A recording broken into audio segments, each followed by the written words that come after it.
I would like to welcome you all and start the panel with this exciting day today for the relations, for the U.S. Turkey relations, that President Erdogan was visiting Washington, D.C.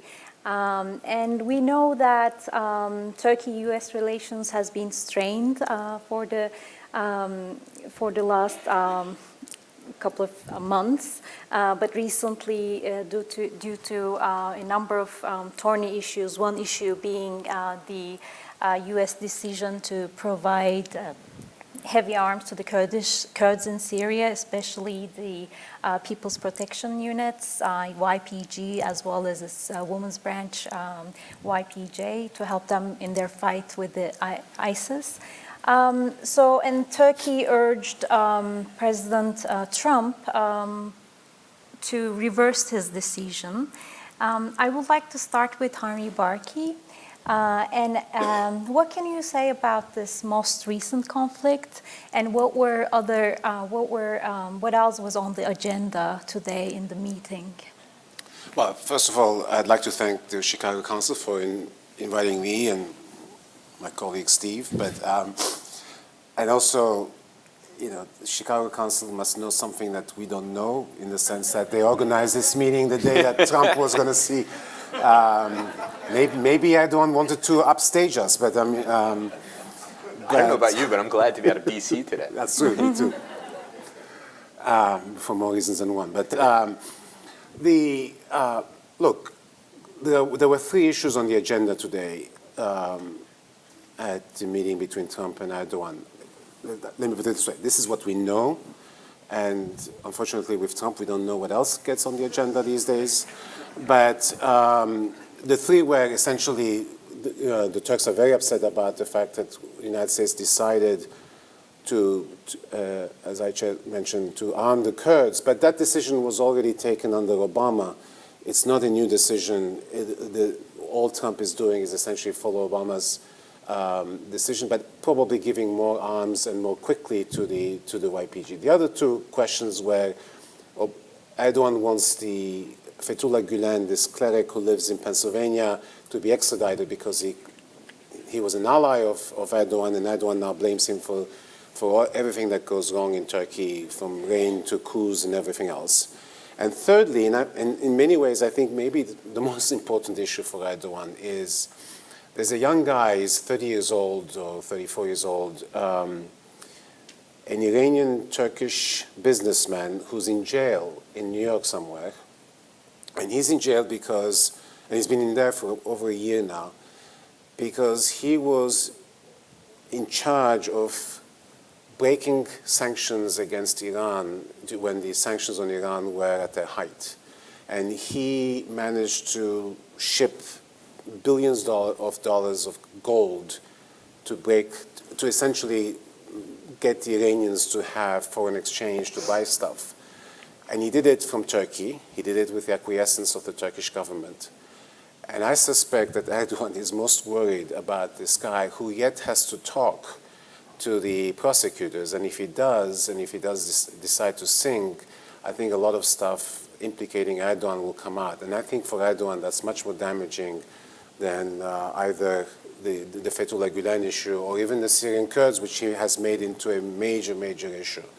So maybe, Erdogan's strategy is, look, I have three issues. You have to give me something. Give me Zarab, this young Turkish-Iranian businessman. I don't know. I don't know what came out of this meeting. Chances, on Syria, the United States is not going to move back because Trump definitely wants to take Raqqa, and the only force that can take Raqqa are the Syrian Kurds. And he wants to do it because he wants to be able to say, look, I took Raqqa, I defeated the Islamic State, and Obama couldn't do it. Mm-hmm. What about you, Stephen? Do you think there were other things on the agenda? What do you think about the implications of this meeting today? Is it really like a turning point or just another one, Well, in fact, President Erdogan called this meeting a turning point between the two countries. Mm-hmm. And that's because both, if there's a place where President Erdogan and President Trump are on the same place, that is to blame the previous administration for the troubles in the U.S. Turkey relationship. but I don't think it really is the turning point that that I think President Erdogan and the Turks are hoping for. I think that they have an abiding interest in not blowing up the meeting, in not taking tough rhetoric on the United States until the president returns to Istanbul. But let me just underline, and I agree with my good friend Henri on these issues. Let me just underline one piece of the U.S. decision to arm the YPG. This is essentially a decision that the Turks forced the United States into. They made the choice for the United States, and that's because when, after the Islamic State overran Mosul in June of 2014, the previous administration went looking for allies on the ground to fight the Islamic State. And the Turks said no. They said, we don't like your strategy, your anti-ISIS strategy, because it does not include an American invasion in Syria to bring down the Assad regime, which was, one can argue about the merits of that, but it was incredibly self-serving given the fact that Erdogan had been at the forefront of the Assad must go crowd in among countries in the region. Second, I think a reasonable response was that the Turks were afraid of Islamic State blowback and blood running in the streets of Ankara and Istanbul and other cities in Turkey. And then they were very open. They said, look, our priority isn't the Islamic State. Our priority is fighting Kurdish nationalism.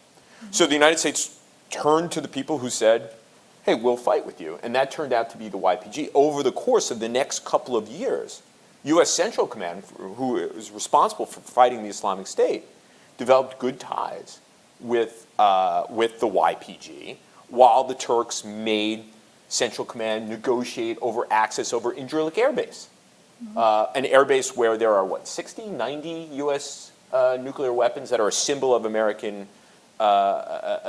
support for Turkish security. Yet the Turks were restricting the way in which the United States used that airbase. So it sowed all kinds of ill will. Erdogan has tried to portray the Obama years as particularly difficult in U.S.-Turkey relations. They were really only particularly difficult from 2013 on.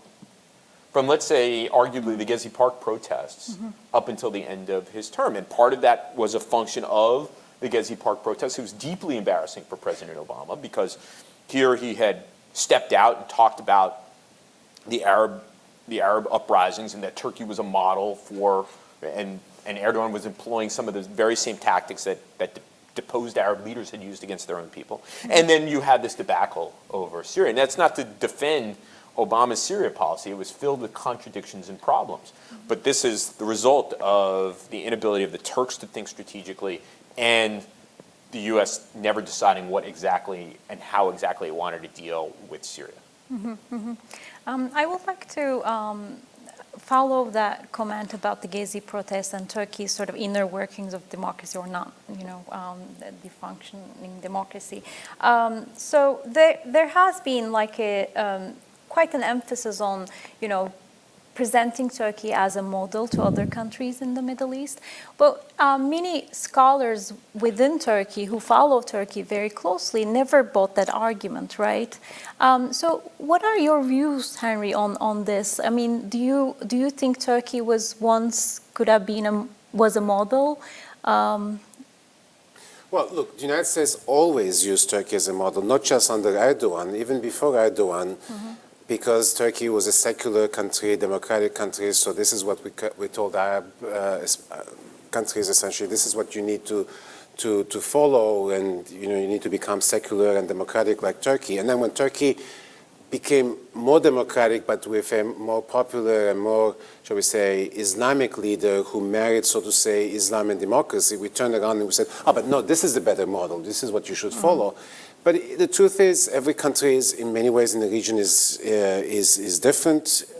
They don't particularly like being shoved the Turkey model for a whole variety of reasons. I mean, after all, the Ottoman Empire colonized all those areas, and they don't like the Americans to tell them what to do. So, but having worked in the U.S. government, in the State Department, I can tell you there's this incredible urge in the American bureaucracy to always try to show models, try to say, you should do it this way, you should do it that way. and he comes without much knowledge of the region or much knowledge of the circumstances. What are your views? I never bought the model argument at all. As someone who works both seriously on Turkey as well as the Arab world, it was abundantly clear to me that there were differences in that people in the Arab world, although they were fascinated by the AKP phenomenon in Turkey and that what they considered to be the potential resolving of the similar kinds of problems in their own societies and how the Turks went about trying to resolve those problems, I think was important to people, and there was a lot of receptivity to what was going on in Turkey without Turkey becoming a leader for the region. But these were obviously two very different historical and political settings, and that this kind of model argument could only go so far. And as it turned out, it was really something that after the Arab uprisings, that the foreign policy establishment, if that's such a thing that exists, I guess you all are part of it since you're here at the Chicago Council on Global Affairs, American foreign policy, and me by dint of my employment at the Council on Foreign Relations, talked about, because suddenly everything that everybody thought would never happen in the Arab world happened. And it was just layers of complexity that people were confronting. And what do humans do when they're confronted with it? They try to find some kind of simplification of it. Well, here, right across the Mediterranean, was a country that seemed to have made this transition in a genuine way and was firmly on the path to liberal democracy. But of course, by 2011, there was every indication that Turkey was already, that Erdogan was pursuing more authoritarian politics in the country, that the kind of opening that everybody thought was the making of this model was more apparent than real. And then, of course, that was played out for everybody during, as I mentioned, the Gezi Park protests during the summer of 2013, which I'm happy to say the front cover of my book, False Dawn, is a photo from Gezi Park, which has created a reaction in Turkey. They're very angry about that. Actually not liking, they like to be a model, but they don't like to be compared to the Arab world. So let's talk about the failed coup attempt in July 2016. And that was kind of the last blow to Turkish democracy in a way. So what would you, how can you explain our audience the background of the coup, why it happened, why it failed, and what's its implications, especially thinking about the state of emergency that Turkey is being ruled with? Well, I've been accused of organizing the coup by the Turkish government. No, seriously.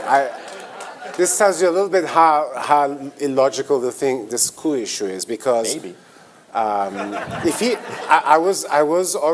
had organized a workshop on Iran, not on Turkey, on an island near Istanbul, 45 minutes from Istanbul, and it started the night the coup occurred. And when the coup failed, we went on our business, we talked about Iran, etc. And then I stayed in Istanbul for another 2 days after that, and I came back home to Washington, and then stories started to appear that I had organized a coup. And what they wanted to do was they wanted to accuse the United States, and since they've always had these conspiracy theories about me, they decided I was there, so it was very convenient. And they came up with this incredible sets of stories about, first of all, let me tell you, I did not do the coup. Number two, had I done it, I would have succeeded. Of course. It was amazingly amateurish coup attempt. They did it during rush hour in Istanbul on the most important bridge that crosses the Asian to the European side, when the place was already blocked and they brought in the tanks. So the truth is, we really do not know what happened that night. It is quite possible that there was a coup attempt for sure, but it is possible that the government found out about it in advance and let it take place in order to squelch it, and then do what they've done since then, which is to essentially cleanse the military, the bureaucracy from anybody they don't want. In fact, if you look at what they've done within the armed forces, they eliminated 46% of all the generals and admirals in the Turkish military. That's 149 generals and admirals. That night, there were maybe 6,000 soldiers out in the streets of Istanbul and Ankara doing the coup. 149 generals and admirals, I can assure you, would have brought out many, many more divisions. So this is one thing we will never really find out, because in so many ways all the evidence will have been destroyed. They've come up with this fiction that Fethullah Gülen, me, and a whole bunch of other people. And by the way, I was indicted a few weeks ago, but I'm in good company. Senator Chuck Schumer is part of that indictment. Former CIA head John Brennan is part of that indictment, as well as the prosecutor for the Southern District, Preet Bharata, who was fired by Trump, was also there. So, I mean, they have this amazing notion of this great conspiracy that was done by the United States. It's convenient, but in the process, they have completely cleansed the Turkish bureaucracy of anybody they don't want. They got rid of 4,000 plus people from academia. Lots of my friends have been fired from the university. Turks who were at my workshop, one of them was fired. 3 of them have bans on leaving the country because there's an investigation. And what's worse is that today there's more than 160 journalists in jail now. Many of them are my friends. People I had dinner 2 weeks before the coup. So there was a coup attempt. We don't know who was behind it. There may have been Gülenists, but it seems to me that there was a little bit of everybody, in the sense that there were officers who were very upset at Erdogan, who wanted to get rid of him. There were Gülenists, and there were also people who decided, oh, there's going to be a coup, let's join it because something will come out for it. And the Turks have had, remember, they've had many coups in Turkey, 1960, 1971, 1980, 1997. So it's not as a country that hasn't had coups. But the ramifications of this coup, or the reverberations, are still continuing, and Erdogan used it essentially to ram through a constitutional change now that makes Turkey essentially an authoritarian state. So the coup has been a godsend. He actually said it. He said it was a godsend. It has been a godsend for him. I don't really know what happened that night, right? But I suspect that these security services and Erdogan knew about it. And also these officers were really bad at the coup. I mean, I really cannot tell you how, as I told you, I mean, going at rush hour at 9 o'clock in the evening, when every coup was done at 3 or 4 a.m. in the morning. I mean, they were really amateurs.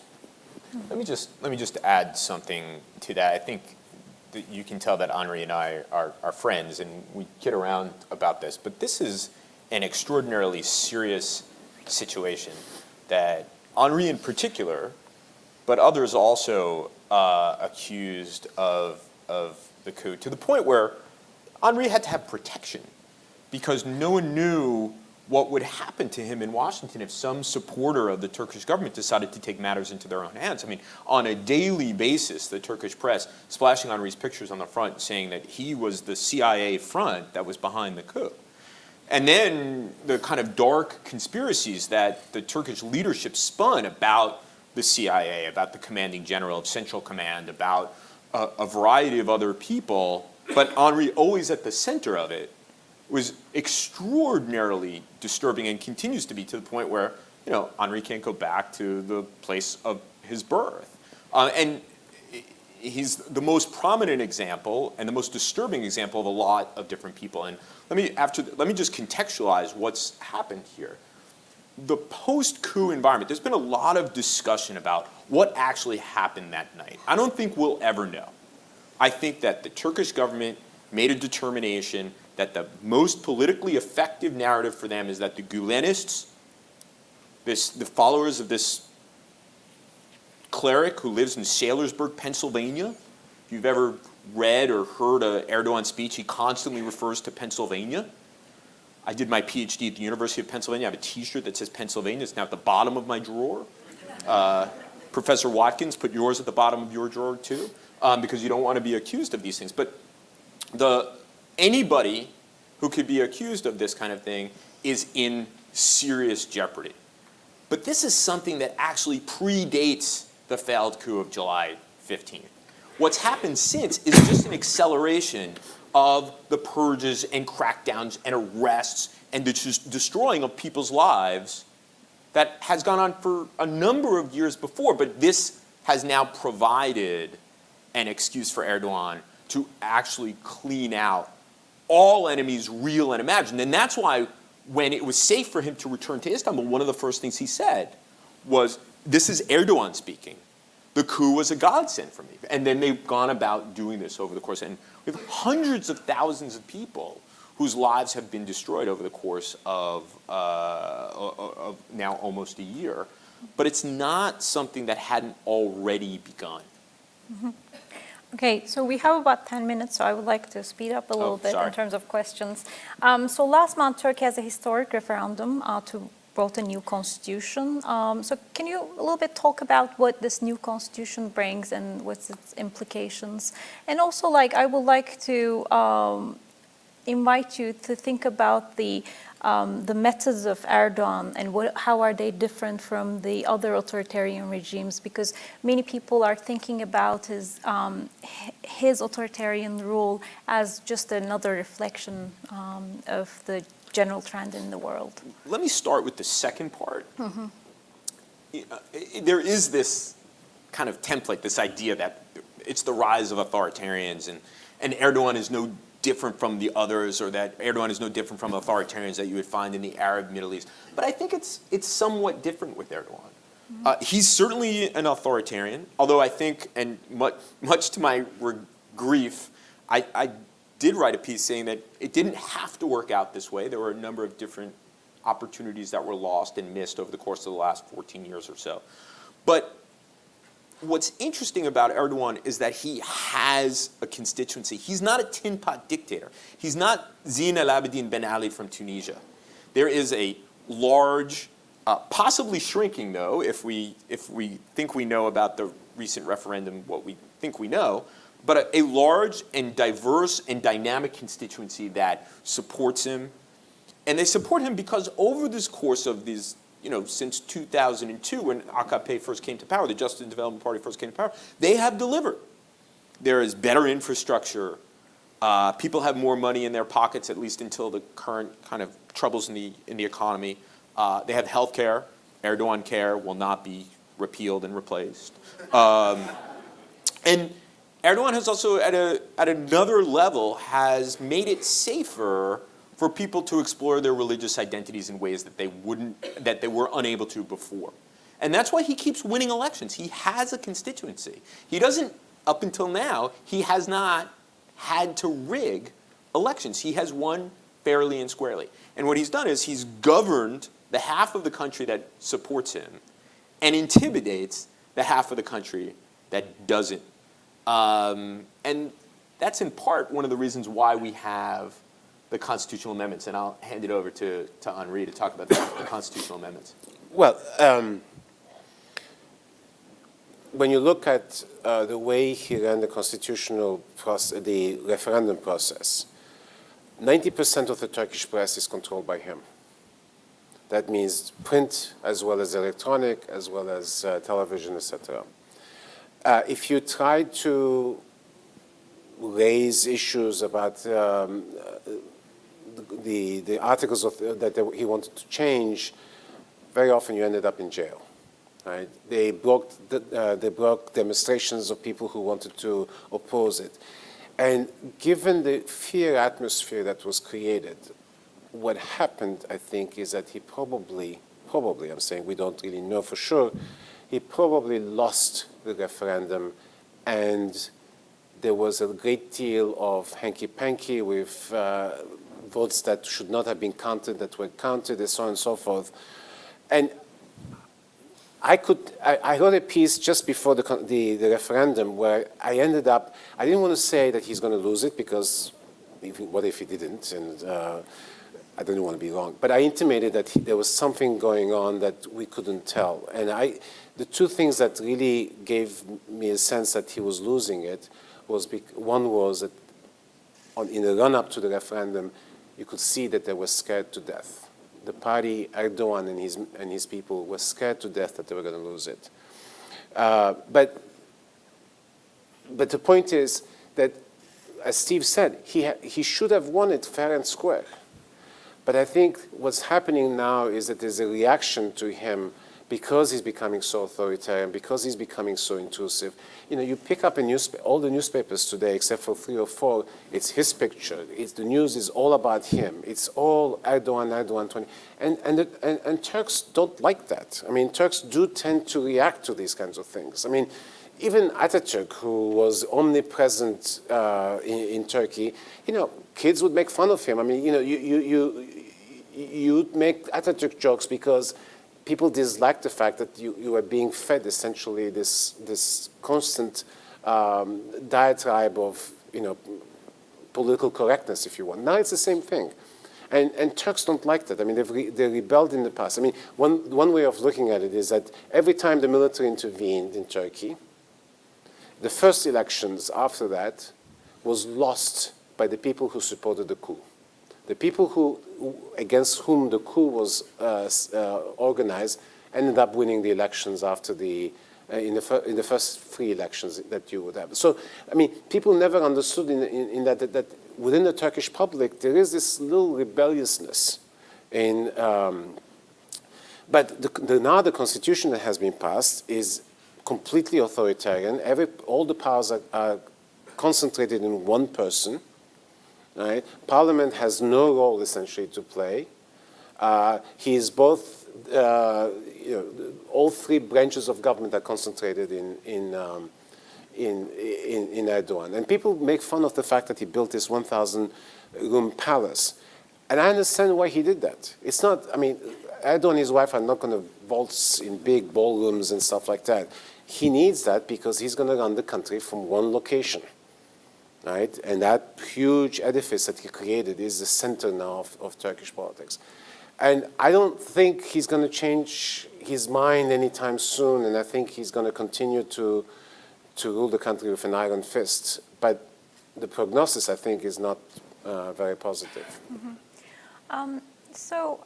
I would like to talk a little bit about the Kurdish issue, Kurds in Turkey. I know that you have a book. Can you reflect a little bit on Turkey's Kurdish politics within Turkey? And Kurds have been, I mean, the People's Democratic Party have been a kind of a hope for also liberals as well as like leftist Turks. Where are they standing now? And if you put it in a historical trajectory, what can you say about... in 30 seconds? You have 2 minutes. Look, you know, if you grew up in Turkey, if you looked at Turkey until probably the 1980s, you would have been surprised to hear that there were Kurds in Turkey, because the official line was that there were no Kurds, that everybody was a Turk. Right? In fact, there were Kurds, there were people who speak Kurdish, there were people who, but they were tend to be concentrated in the east and the southeast of Turkey. But with time, because of government policies as well as economic reasons, a lot of Kurds also moved to the cities in the west. Today, Istanbul has maybe up to 4 million Kurds. It's the largest Kurdish city out of, that's 15, 16 million people live in Istanbul. But the Kurdish problem emerged with a vengeance in the 1980s when the PKK, a terrorist organization, that emerged and started to fight. Since 1984, the Turkish military has been fighting this one organization called the PKK, and they haven't won. They haven't won not because the PKK is very good at it, it's because it has a lot of political support among the Kurdish population. Because if you were a Kurd in Turkey, you couldn't speak Kurdish, you couldn't say you were a Kurd. Right? There were Kurdish rebellions in the past, in 1925, in 1930, in 1937, always suppressed with maximum force, with huge casualties. But this notion that it didn't exist was obviously a false one. And slowly the Kurdish population organized itself, and we saw one aspect was the PKK. But the other thing that I've talked about is that they also organized themselves politically, and suddenly in the last parliamentary election, last two parliamentary elections, they emerged as a major political force and challenged Erdogan. Now, to the credit of Erdogan, he actually did something that no other Turkish government has ever done.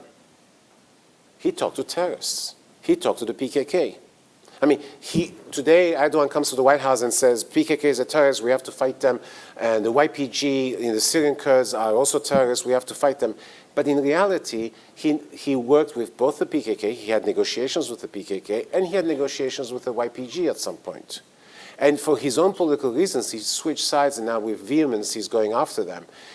It doesn't matter. The Kurdish genie is out of the bottle in Turkey. But to kind of summarize, I mean, you have Kurds, remember, in Iran, in Iraq, Syria, and Turkey. We know the least about Iran because the Iranians have done a very good job of preserving that area. In Iraq, you have a Kurdish administration. They have the Kurdish regional government, which is recognized by the Iraqi government, by the rest of the world. In Syria, you have a Kurdish movement emerging, and they're occupying territory.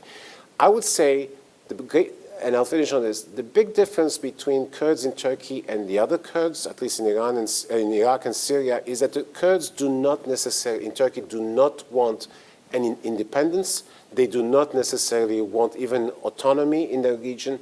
What they want is three very simple things. They want the Turkish constitution to be changed to reflect the fact that they also exist, because the Turkish constitution is ethnically very Turkish. Two, they want complete cultural autonomy, to be able to speak and teach their own language, which was banned all these years. You couldn't speak Kurdish, right? You couldn't use, I mean, in Kurdish, if you use Latin words, Latin Turkish, you have to use X, W, and Q. Those were banned in Turkey. You couldn't use those letters.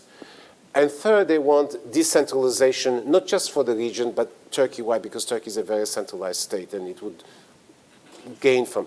You give those three things, and the Kurdish problem in Turkey would disappear. Let me just add one quick thing to this. The irony, the tragic irony of what's happening now is that it's the Justice and Development Party. It's Erdogan. They were the ones who could solve the issue because of their emphasis. They're de-emphasizing Turkishness and raising the idea of religious identity at the expense of Turkishness, created an opportunity to bring Kurds in more and make them feel as if they're part of the thing. But as Henri pointed out, for Erdogan's political reasons, to Erdogan, going back to 2014 and the local and municipal elections in the spring of 2014, Erdogan has basically taken over the kind of rightist, nationalist, uncompromising end of the political terrain in Turkey, and here we are. The continuation of a fight that began in the mid-1980s. I think the president was still married to Ivana Trump at that time. And here we are how many years later? Thank you.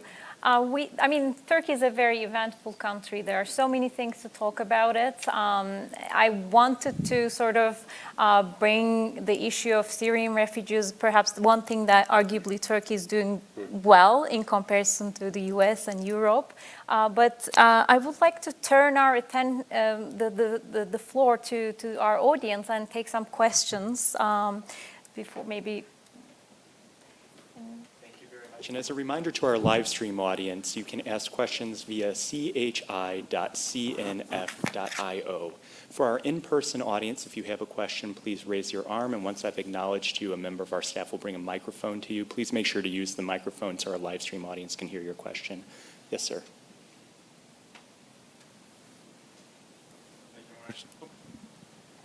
Hello, can you hear me? Thank you for merhaba. Thank you for being here. considering the changes in the balances of power and the lack of freedom of press, how do you see the current political climate changing in Turkey? Is there an end to the Erdogan regime? If you were giving advice to a political dissident, you know, sort of the anti-Erdogan, what should be their roadmap to gaining political power and political momentum in a country where now, given the last referendum, it seems to be losing its checks and balances, and what is that future looking like? Well, I have a couple of answers to that question. It strikes me that because, at least in the realm of the formal political arena, we have the AKP weakened, but Erdogan still remains the sun around which Turkish politics revolves, and a predominantly Kurdish party that is in disarray because it's been jailed, a very weak opposition. It's just a bad situation. So I don't think that it's going to emerge from the formal political arena anytime soon. And I think that puts Turkey on a trajectory of being authoritarian and unstable along a number of dimensions. What the big mystery for me is what's going on outside the formal political arena. Who's organizing? What are they doing? What kind of manifestos are they writing? What technology are they leveraging? How are they creating coalitions across groups that oppose Erdogan, arguably, which is a larger group than there has been before?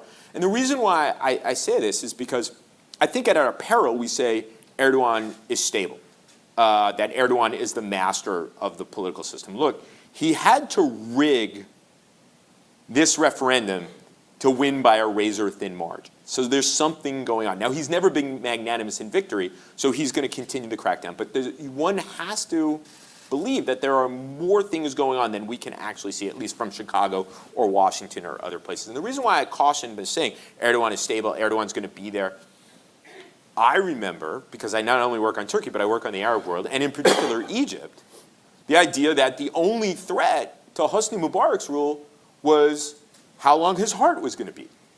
Now, I don't expect there to be Turkey is a much more developed, I don't think it's a democracy, I don't think it's ever really been a democracy, but Turks have internalized democratic norms, as Henri pointed out.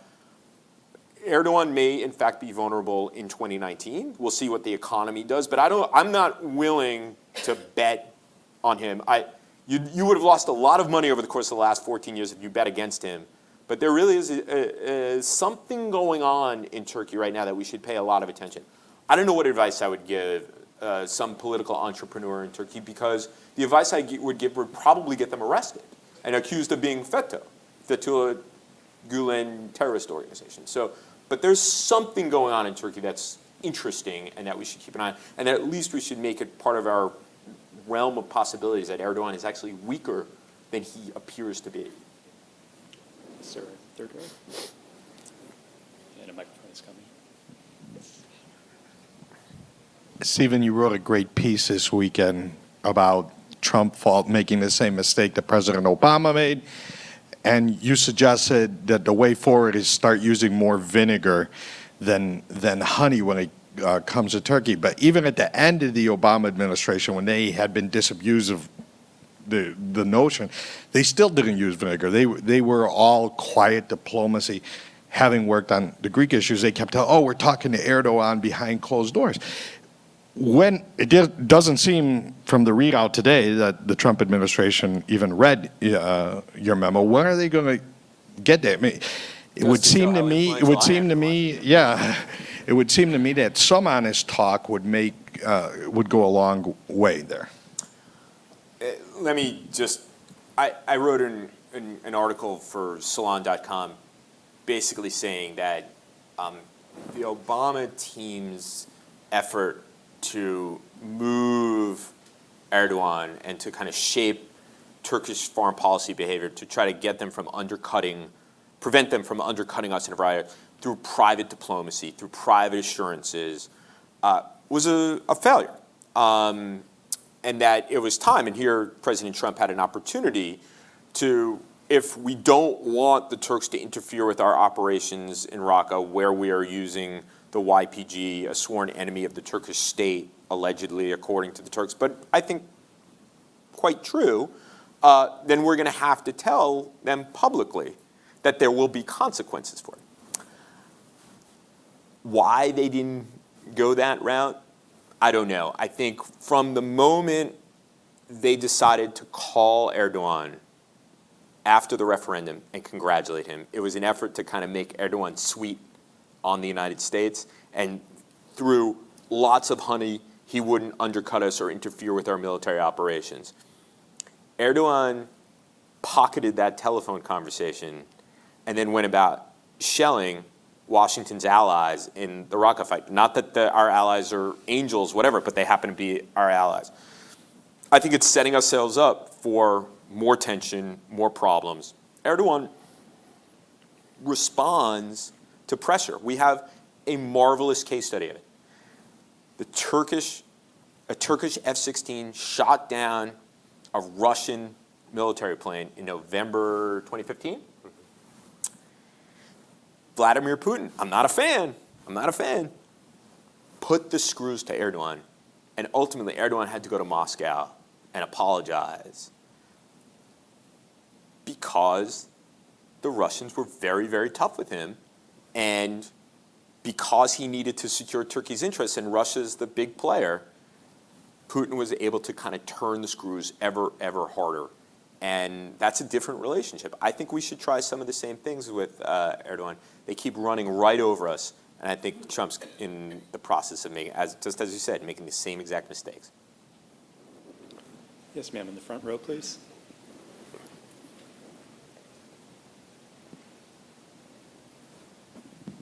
So prior to Erdogan becoming a power in Turkey, the country had a long history of booms and busts and economic instability and currency and balance of payments issues. And my understanding is what ultimately secured his popularity to begin with was an economic boom from about 2000 to 2008. Could you talk a little bit about what the current economic situation is and how it influences and affects his popularity and his position? I mean, you're absolutely right. I mean, Turkey followed an economic model that made it very vulnerable to the ups and downs. And Erdogan did deliver from 2003 to 2008-9. However, we have to be also, give credit to where credit is due, and that is to say that Erdogan took over an economy that was already on the upswing because in the 1990s, a gentleman by the name of Turgut Özal, who became prime minister despite the fact that the generals did not want him to be prime minister, introduced a whole series of reforms that opened up the Turkish economy, slowly made it much more competitive. And when Erdogan came to power, that transformation had already taken place. So in many ways, Erdogan enjoyed the fruits of that transformation. Now, to his credit, he didn't do what previous Turkish governments would have done, was to screw it up, if you'll excuse my English. And that is to say that he understood what Özal had done, because fundamentally Erdogan is somebody who believes in private enterprise, etc., much less so today than he did in those days. But so he let it go. But he also did a number of other things that also solidified his popularity in Turkey. Health reform, you know that concept here? He actually, in Turkey, just think of the following. If you get your prescription through state institutions, you would have to wait sometimes for days in line to get your prescription filled by state hospitals. With one swoop he gave everybody a little green card. You could take that and your prescription to any pharmacy in Turkey and they would fill it. Look, just for that, I think he deserved all the credit and all the votes, right? So he actually not only built up on the reforms, I mean, he deepened them. What is changing now is that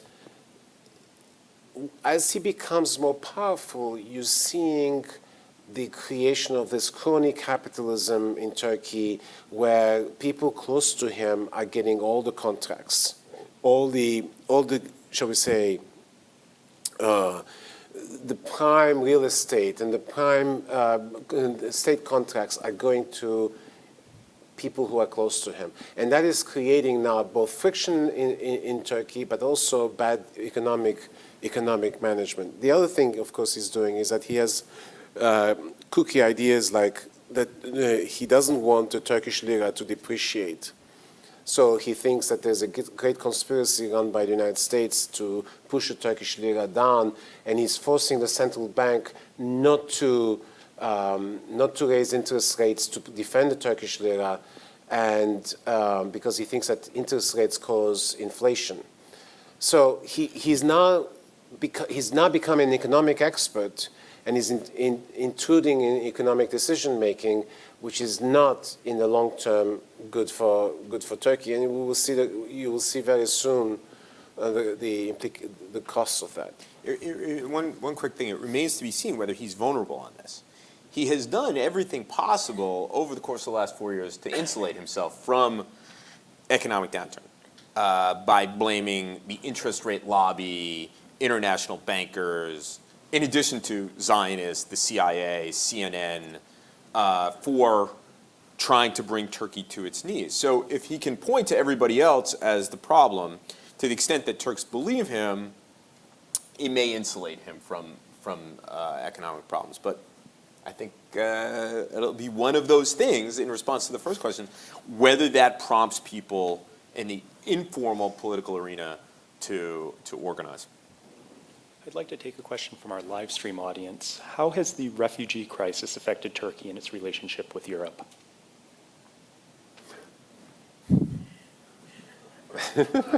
I was actually just in Europe, so I'll start and then I'll let Henri clean up what I get wrong. This is. Let me actually start with repeating something that I just said. You know, the Turks have been really responsible when it comes to the refugee problem. I'd much rather be a Syrian refugee in Turkey than a Syrian refugee on some godforsaken Greek island someplace. I'd much rather be a Syrian refugee than in Budapest.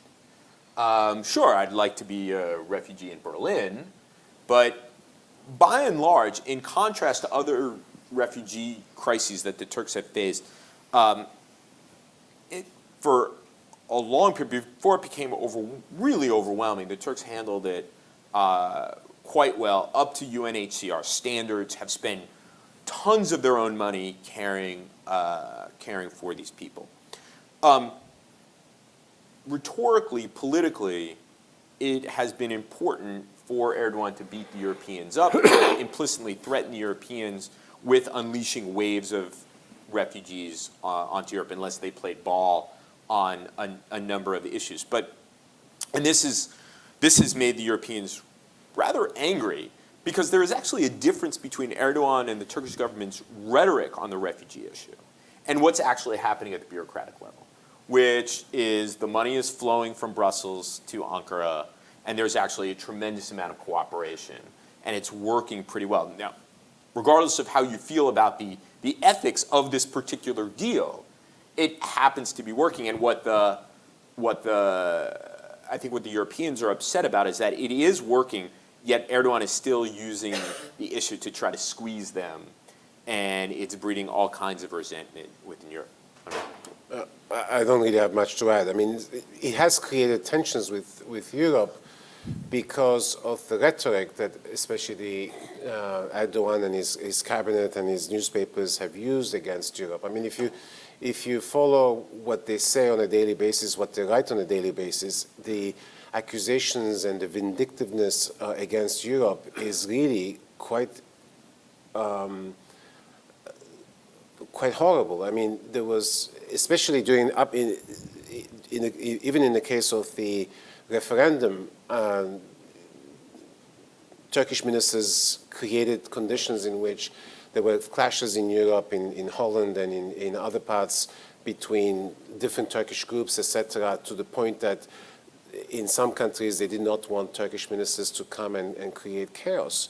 And one of my favorite lines of this was the Turkish foreign minister was denied landing in Rotterdam at one point And when he came back to Turkey, he said what the Dutch did to him was worse than what the Nazis had done during World War II. And I said, this is the kind of rhetoric that makes the Europeans crazy. It's not that the Europeans are completely, as Steve said, clean. I mean, the Turks have done a fairly good job. By the way, most of the refugees are not in camps in Turkey. They've all dispersed. Many of them have integrated. Some of them are working, obviously, in low wages and because they're illegals, etc. But the system has been working more or less. And the refugee flow has not also slowed towards Turkey, so it's more manageable now. Yes, ma'am, on the end, please. Okay, thank you. Given the fact that Erdogan has managed to push through this referendum by dubious means, let's say, by cheating, which he knows he did, and given his, let's say, the Muslim Brotherhood program that AKP has followed, what do you think his end game is? Now he has all the power. He's locked up hundreds of thousands of people who might oppose him. He completely controls the media. The judiciary is barely functioning in Turkey. What's his end game? What do you think? Let's set aside the question of the Muslim Brotherhood for a second, because there is actually a long and more difficult and more detailed history that's not always so clear between Turkish Islamists and the Muslim Brotherhood. It's certainly true that Erdogan, and in particular his former foreign minister, saw the future of the region, the Middle East, on the rise of Islamist movements. But having spent enough time in the Arab world and know when I'm talking to a Muslim Brotherhood member versus when I'm not, the AKP are Islamists, but they're not Muslim Brothers. That's one thing.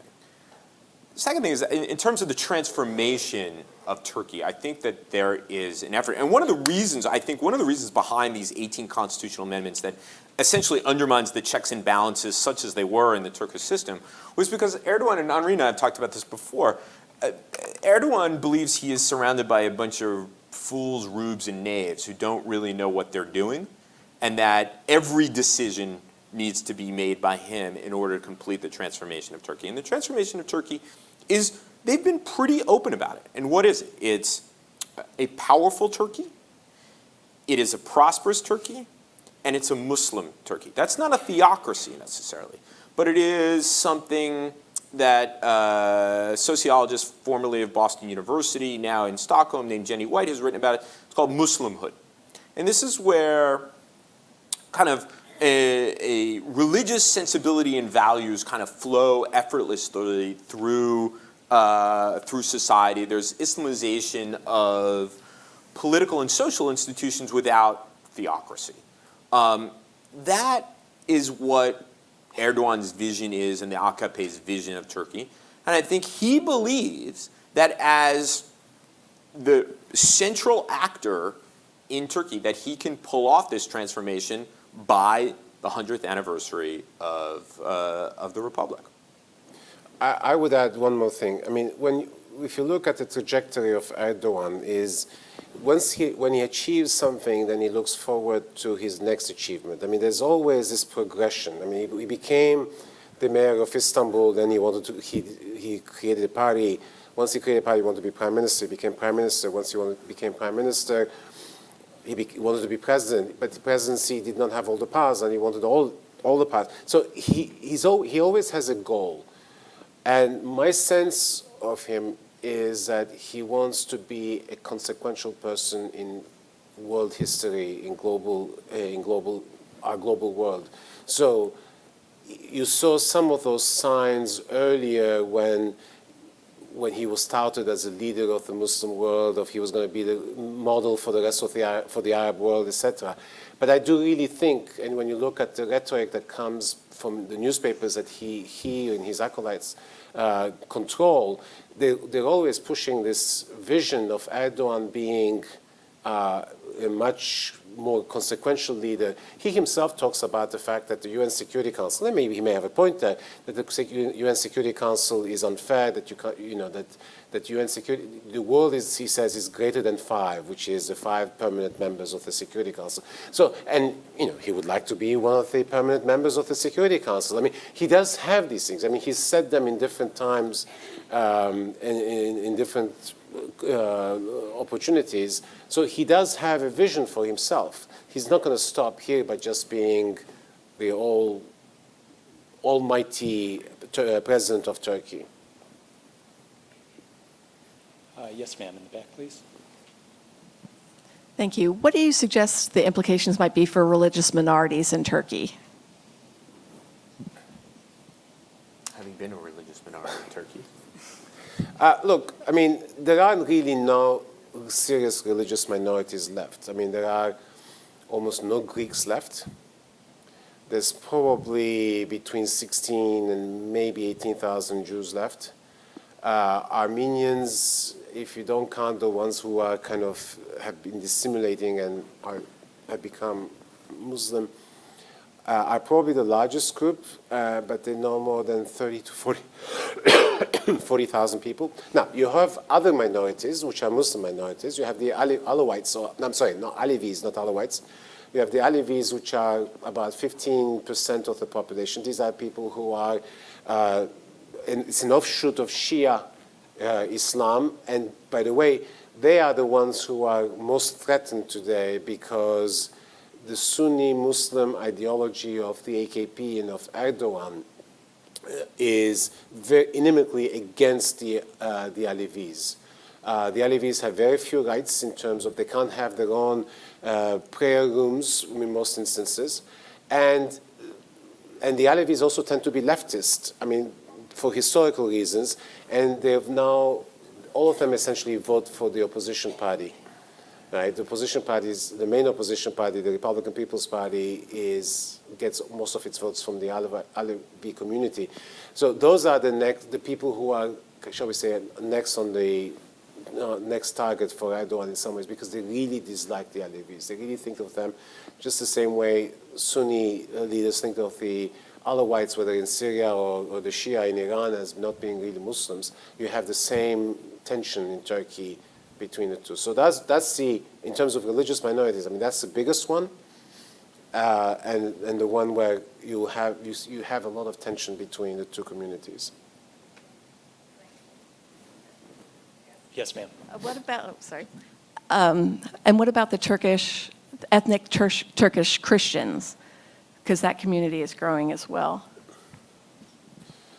Look, I don't think there are that many.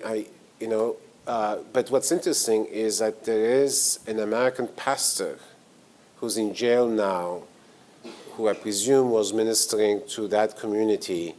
But he's been in jail for 4 or 5 months, and we don't, whether he's being used as a card against Zarab or all these people that the Turks want from the United States. I mean, there are others. There's an American consular official who's also been a Turk from Adana who's been working for us for 37 years that the Turks have arrested. So I don't know if they're using them as pawns or it's a question of what this pastor was doing. I don't know. Yes, sir. In the middle.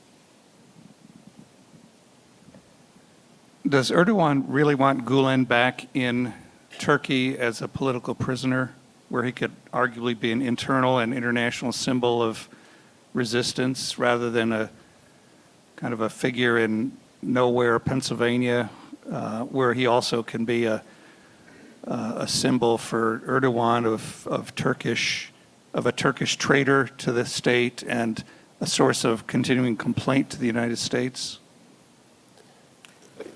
I think no doubt Fethullah Gulen is useful by dint of his being in residence in Pennsylvania.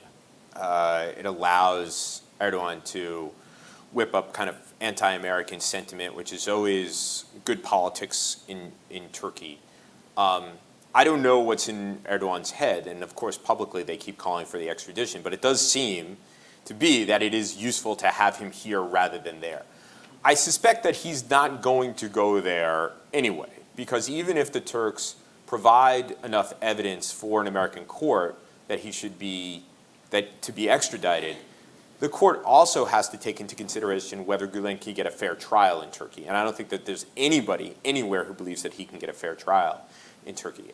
Just to broaden out your question a little bit, I think it's somewhat easier for them to deal with the Zarab case because the U.S. attorney who brought the case against Zarab has been fired after being told that he was going to stay on, after Mayor Giuliani and Mike Mukasey, the former Attorney General of the United States, became part of the Zarab defense team. And we know that Mayor Giuliani has a good relationship with President Trump. And after those two gentlemen met with Erdogan in Ankara. So one can imagine a situation where a U.S. attorney is a new U.S. attorney for the Southern District in New York is appointed by President Trump and Attorney General Sessions that doesn't really have a tremendous interest in pursuing the case against Zarab. I mean, the astonishing irony of these people who have, you know, a new president, an advisor of his during the campaign, Mayor Giuliani, being very tough on the Iran nuclear deal, very tough on the JCPOA, but you have this prominent sanctions buster, and they would essentially let him go. But one can imagine a scenario like that. I want to add one thing. Look, Fethullah Gulen is no angel. Let's make that very clear. Yes, good point. Fethullah Gulen and Erdogan were bosom buddies. They were the biggest allies. I mean, Gulen helped Erdogan's rise to power. When you have to understand that Erdogan came to power and he had no cadres for his government. And Gulen provided all the cadres because Gulen had been always interested in education, had created a large number of people who were relatively well educated, abroad and in Turkey. So all the bureaucracy was essentially filled with Gülenis. And you know, power corrupts and absolute power corrupts absolutely. You saw that both with Gulen and with Erdogan, in the sense that Gulen also had his own PEP enemies and wanted to consolidate power within the Turkish system. And he went after journalists who criticized him. He got the judges who were his followers to essentially imprison a whole bunch of people he did not like.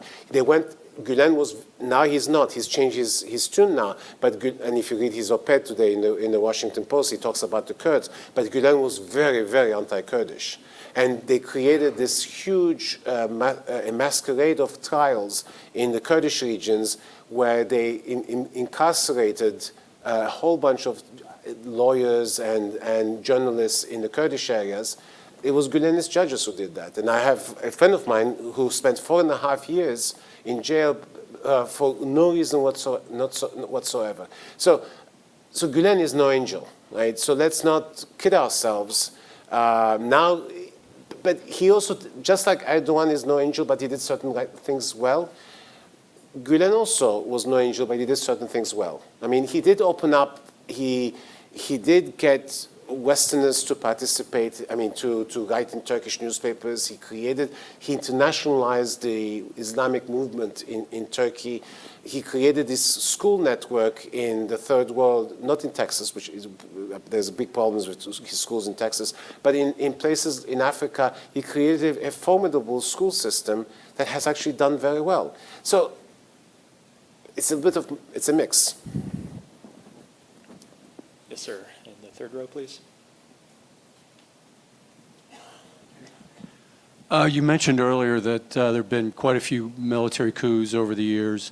And my understanding historically is since the Republic, the military's been a primary power behind the scenes in Turkey. But that doesn't seem to be the case today. And I'd like your comments on what happened and where does the Turkish military stand in what's going on politically? Well, Steve wrote a book on the military. You start and then I'll finish off. Well, you're right. The military was very important and had removed 4 governments it didn't like over the course of many years, which I think speaks to in an odd way that the weakness of the ideas that the Turkish military represented. I mean, if it was all working, they wouldn't have necessarily had to have stepped in. All that being said, was obviously the most organized, most formidable force within the Turkish political system. And I think a number of things happened. We don't have enough time to go into it in detail, but just three very quick points. First was in 2003, 2004, and 2005, the reforms that the Justice and Development Party pushed through the parliament that aligned Turkish politics more closely with the European Union necessarily diminished the power of the Turkish military and diminished the ability of the Turkish military to channel their influence into important parts of the political system. The second thing is the Turkish military overplayed its hand. As Henri pointed out, Turks have this kind of, they're not always going to lay down and accept what the military wants. So in 2007, they tried to prevent Abdullah Gül, who had been the successful foreign minister and a founder of the Justice and Development Party, from becoming the president of the republic, primarily because his wife wears hijab, the Islamic headscarf. Erdogan called their bluff, called new elections, and the AKP won 47%. That diminished the power of the military. And then, of course, things that the Justice and Development Party did to them, specifically in, by the way, cooperation with the Gülen movement, in which they essentially decimated the senior command of the armed forces and established what civil-military relations theorists would call subjective control over the military, which is that trying to control the military as a specific group and make them loyal to a specific group, rather than making them loyal to the institutions of the state. And that has had consequences and may have, in fact, led to the kind of factionalization that led to this failed coup this summer. So I could go on for hours. As Henri said, I wrote a book in part about the Turkish military and politics. But I think those are the kind of the broad outlines of why the military is diminished. And of course, since the coup, this has been, the way in which the public views them is quite different from before. I would add one thing. I would say if Erdogan is president today with all these powers, the military have only themselves to blame. Why? Turkey did not have free elections until 1950. 1950, the first free elections, a center-right government comes to power. When I say center-right government, I mean Angela Merkel type center-right government. But that center-right government was seen as a threat by the military. And despite its good economic record, etc., because they did certain things not the way the military wanted. In 1960, the military not only overthrew the government, but executed 3 of its leaders of the center-right government. That, to me, is the original sin, if you want. Because after that, Turkish politics was the military never allowed the Turkish politics to take its natural course. Let these people lose elections. But the military did not trust the Turkish public to make, quote unquote, the right decision. So they had to overthrow. And they hung 3 innocent people. They came up with ludicrous charges. But after that, the Turkish public, yes, reveres the military, but doesn't trust it. But the military had to intervene again and again and again. And now that's why AKP is in power. If they had let things run its course in 1960, we would not be here. We have time for one final question, and in the front row, please.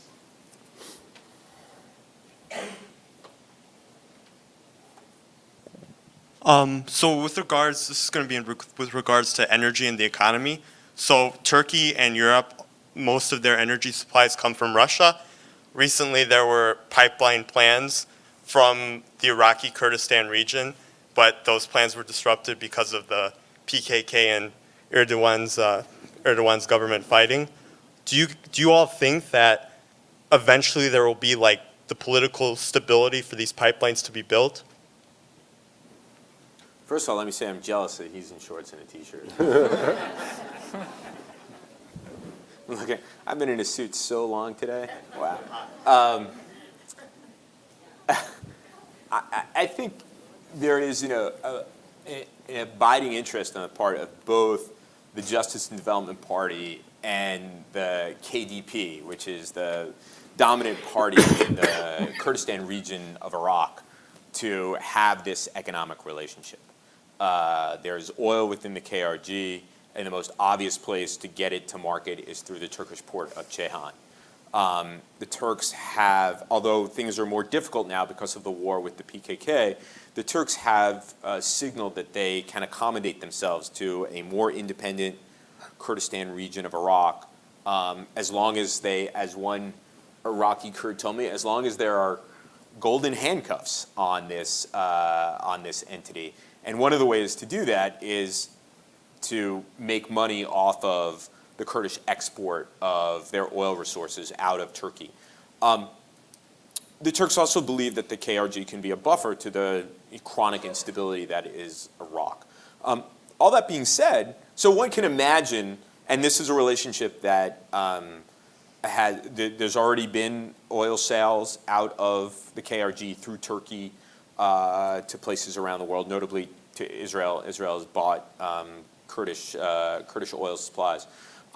So one can imagine that there will be a further development of this relationship as the security situation develops. But there is also, as you point out, a burgeoning relationship with Russia over energy supplies. And this is part of a broader Turkish strategy to become an energy hub. If you were in Turkey 3 or 4 years ago and you sat down with a bunch of people who they would talk about an energy hub. Turkey's going to be an energy hub. Hub, energy hub. I'm not quite sure that there is actually a technical aspect. I'm not an energy analyst, but there are certain things that you have to be in order to be considered an energy hub that I'm not smart enough on that issue to tell you. So the Turks want to develop more relations with the Russians, with the Azeris, getting all of this gas into Europe. And then, of course, Cypriot gas, Israeli gas, Egyptian gas, all of this stuff the Turks see as flowing in their direction and to their benefit. But certainly the relationship with the KRG is quite different from one would expect, given the relationship between Turks and Kurds more generally in Turkey. But that's something I think the Turks have found that they can benefit from both strategically as well as economically. So I expect it will happen at some point. Well, it is. The pipelines are actually working. Yeah, they're working, but I mean, they're working. The further development of this relationship. Right, and in fact, it turns out there's not as much oil as people thought there were in Kurdistan, but there's a lot more gas. So the next stage is the exploration of gas and gas pipelines, and those are in many ways far more interesting because those will go straight to Europe. Ladies and gentlemen, thank you for joining us this evening. As a reminder, Stephen Cook's new book will be for sale and for signing at the exit. And please join me in thanking our speakers and our moderator.